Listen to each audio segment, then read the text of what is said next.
যেই সাপে কামড় দেখ সেটা বিষাক্ত অবিষাক্ত দ্রুততম সময়ে হাসপাতালে নিতে হবে।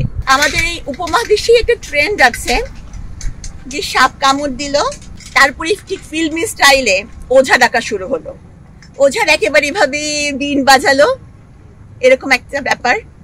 কেউ কেউ আবার মানে কামড় মানে যে আক্রান্ত স্থানে কামড় দিয়ে বিষ চুষে নেওয়ার মতন জিনিস, অথবা ওই জায়গাটা শক্ত করে বাঁধন দেয়া, এটা কিন্তু কখনো করা যাবে না।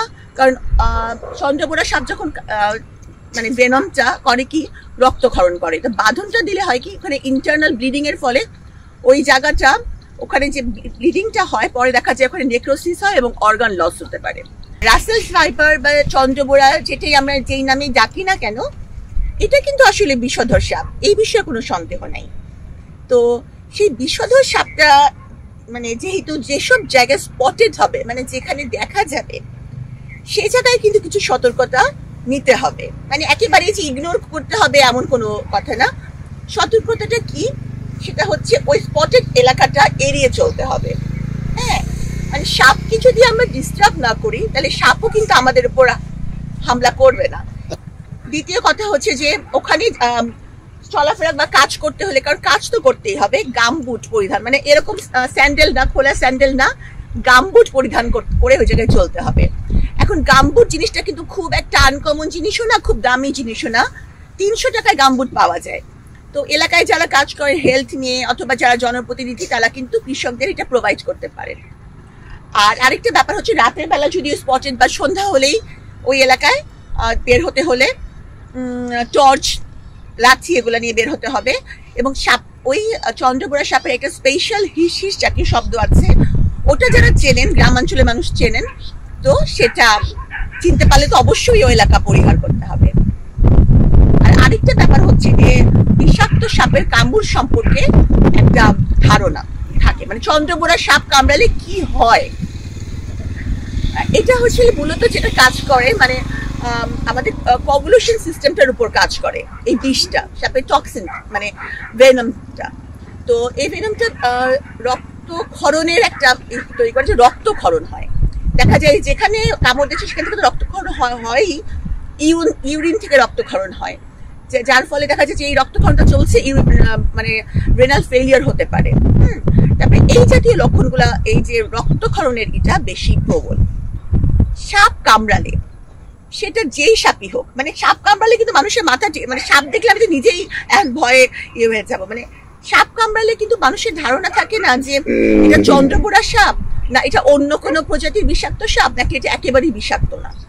তো প্রথমে কিছু চিন্তা ভাবনা না করে বিষাক্ত অবিষাক্ত প্রথমেই নিয়ে যেতে হবে নিকটস্থ এমন হাসপাতালে যেখানে অভিজ্ঞ চিকিৎসক আছেন, যিনি ডায়াগনোস করতে পারবেন যে এটা কি বিষাক্ত সাপের কামড় নাকি এটা নর্মাল কোনো বিষ ছাড়া সাপের কামড়। আচ্ছা, এখানে একটি প্রশ্ন রয়েছে, জি, বিষাক্ত সাপের কামড় এবং নরমাল সাপের কামড়, এটা বোঝার কায়দা কি, কিভাবে আমরা বুঝবো?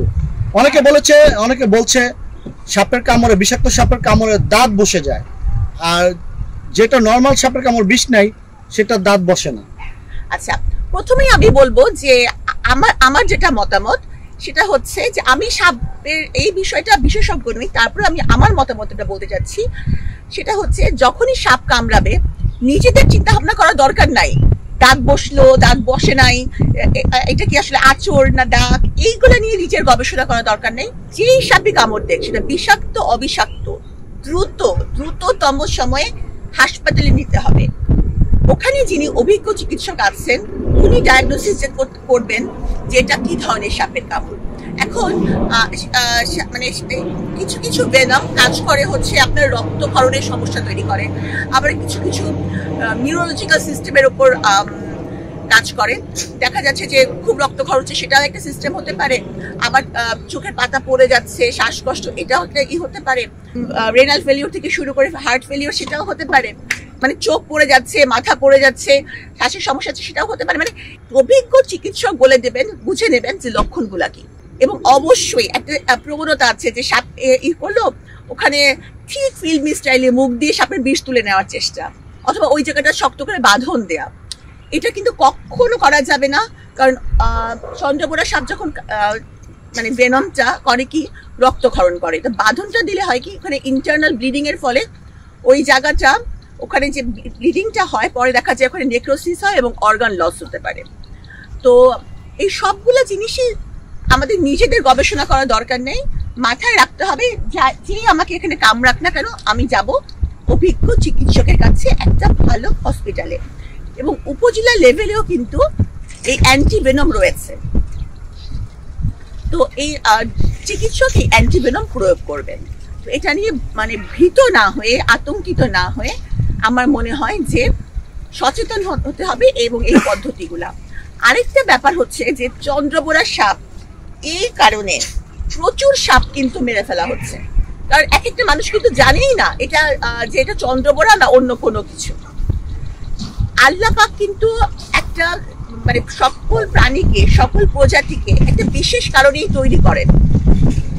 এই যে একটা ইকোসিস্টেম, হ্যাঁ একটা ফুড চেইন, সেটার মধ্যে সাপের তো অবশ্যই ভূমিকা আছে। যেমন ধরেন আমাদের যখন ধান পাকে তখন পাকা ধান পাকলে কিন্তু কোনো ওষুধ প্রয়োগ করা যায় না, মানে কীটনাশক প্রয়োগ করা যায় না। তখন দেখা যায় যে ইঁদুরগুলো বিভিন্ন জায়গায় গর্ত করে ধান খেয়ে ফেলতেছে, সাপ কিন্তু সেই ইঁদুরগুলা খায়। এখন যদি আমরা নির্বিচারে সাপ নিধন করা শুরু করি তাহলে কি একটা ইকোসিস্টেমের ব্যালেন্স নষ্ট হবে না? একটা ফুড চেইন যেটা আছে প্রকৃতিতে, সেটা আল্লাহ পাক তৈরি করে দিয়েছেন, সেটা নষ্ট হবে। তো এই যে সাপ নিধন চলছে, একটা বিরল প্রজাতির অজগরকে পিটিয়ে মেরে ফেলা হলো এই চন্দ্রবোরা সন্দেহে, তো এইগুলা বাদ দিতে হবে।